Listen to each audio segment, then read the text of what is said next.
Hello， 大家好，我是瑞。今天的家常料理啊，就是要教大家做一个比较简单、比较没有负担的一个汤品。那我们用的材料蛮简单的，杏鲍菇，然后番茄、洋葱、红葱头。红葱头可以放可以不放，我是因为刚好有一些肉片。那肉的话，就是拿自己家里冰箱有的。那你要加海鲜啊，加什么蛋白质都可以。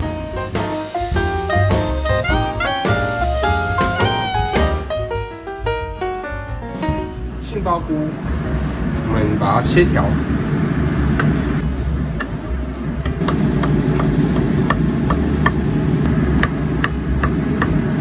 然后洋葱跟红葱头把它切丝，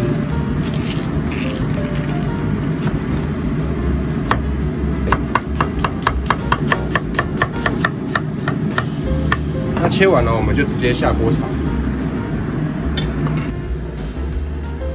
一样热锅下油，然后我们把刚切好的红葱头跟洋葱一起下锅，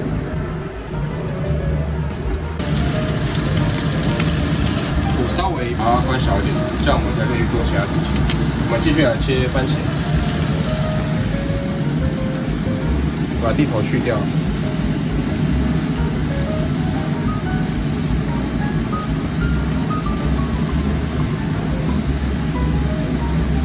直接把它切成块状就好。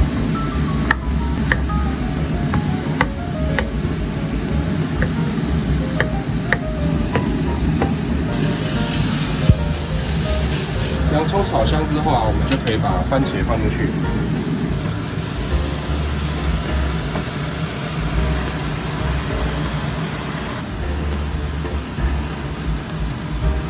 把番茄炒出它的水分。番茄都把它炒软，炒出水分之后啊，就可以加入高汤。高汤就是一般大卖场会卖的，任何品牌你喜欢的高汤都可以加入。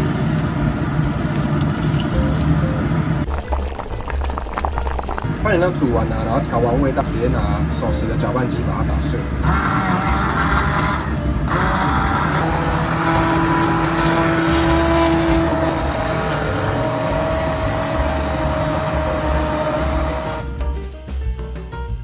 切成条的杏鲍菇，一锅水，然后把它烫了，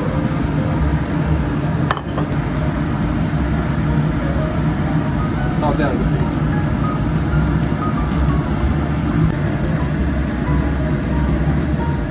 同一锅水，我们也把肉片拿来烫一烫，烫熟就好。然后烫熟就加到汤里备用。烫完的杏鲍菇啊，我们最后会给它炒一下，让它味道可以更香。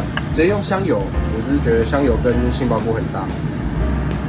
热锅下一点香油，杏鲍菇下去拌炒一下，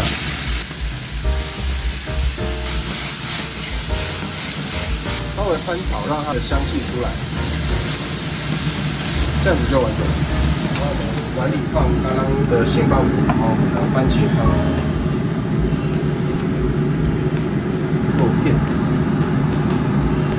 撒点葱花。